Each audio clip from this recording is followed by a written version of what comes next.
Hey everybody, Monestime here. Welcome to another video.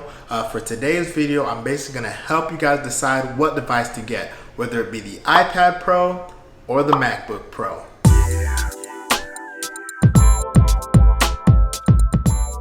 So the way that I'm going to do this video, I'm basically just going to list off categories and talk about why whichever device wins in said category. And at the end, I'm just going to basically provide a conclusion.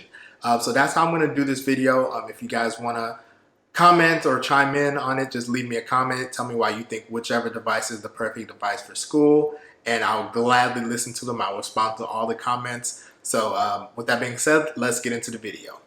First things first, portability. When it comes to portability, there's no contest. The iPad Pro is far more portable than the MacBook Pro.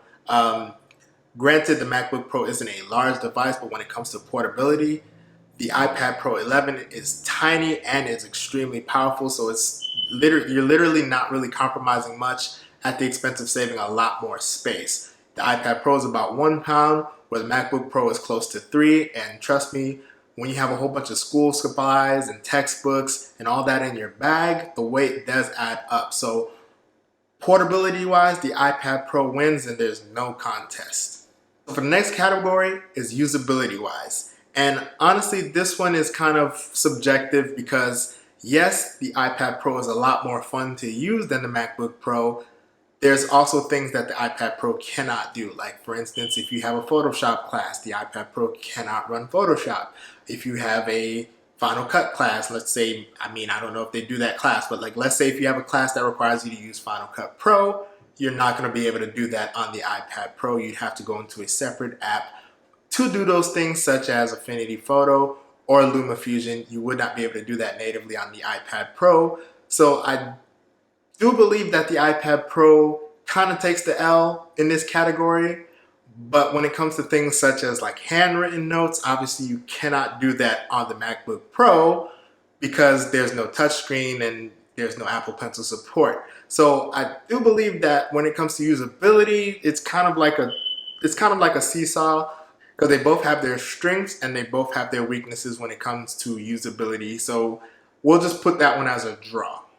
So when it comes to productivity, although this one is subjective, I will kind of give the win to the iPad Pro just because you can run split screen and you can run, multiple apps in slide over, where you can't really do that in the MacBook Pro. Yes, you can have things run split screen, but like when you click into one program, the other program isn't really active, as opposed to on the iPad Pro, you can use both programs as once. So I do believe that when it comes to like productivity, you can do more things at once on the iPad Pro, but you can still do it on the MacBook Pro, but I think that is just more seamless and easier to do on the iPad Pro. So when it comes to this, although it is subjective, I will have to give that one to the iPad Pro.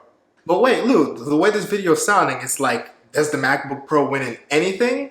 Well, yeah, let's get into that. Let's not get too crazy, because where I do think that the MacBook Pro wins is going to be the typing experience. But wait, Lou, wait, hold on. You can type on the iPad Pro.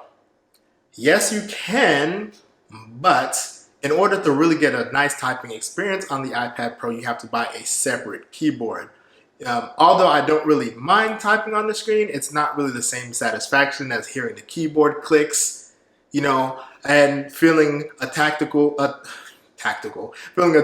keyboard, where you do get that on the MacBook Pro at no additional cost. So I do believe that when it comes to like typing experiences, you can't really beat a laptop no matter what keyboard case you get, because once you do slap on a keyboard case, we're not going to really talk about the Apple keyboard case, because I don't really think that that's like the best typing experience. It's a great product, do not get me wrong, but I don't really think that that's the best typing experience. So when I'm talking about keyboards, we're talking about the Bridge keyboard, the Logitech keyboards, all that. And as soon as you put those keyboards on, it literally makes the iPad Pro become massive. And I'm not saying do not do that, but it's just not going to beat the MacBook Pro in terms of like the typing experience. It's not going to happen, because one, it's a separate accessory, and two, it just adds bulk and adds weight, and then it's just, look at how small this thing is. Then it's going to literally become like twice that once you put on a keyboard.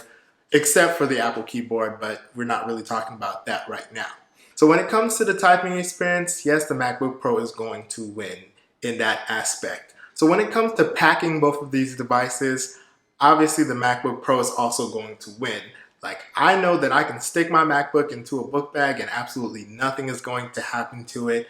Whereas the iPad, even though it's a great device, it's not the most durable device. So if I didn't have a rugged case on it like I do, if you guys didn't want to know the case, it is the Zugu Muse. I did a review on that. I'll have that linked somewhere.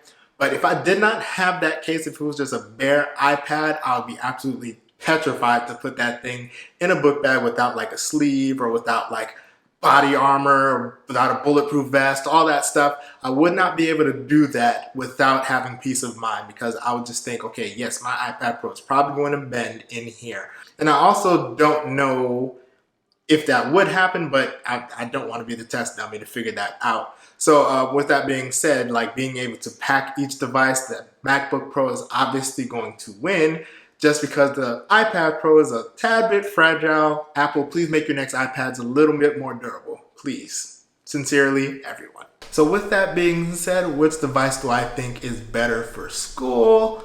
For me personally, the iPad Pro.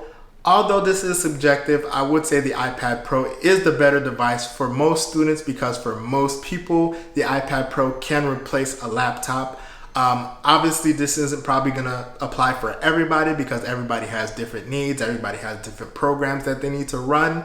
But for most people, I do believe that the iPad Pro would be the better choice.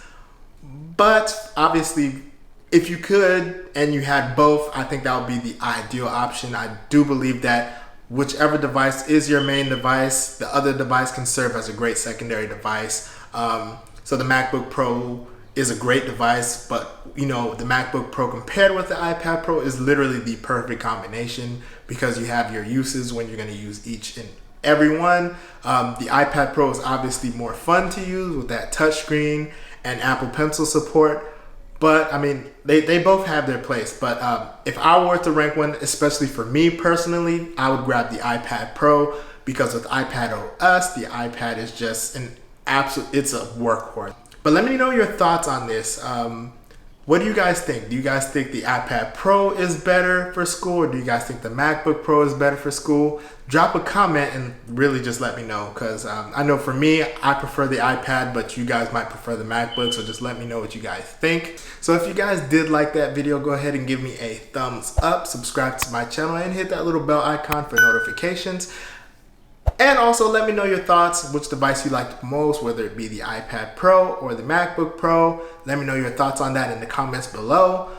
With that being said, guys, this is Monestime, and I will see you next time. Peace.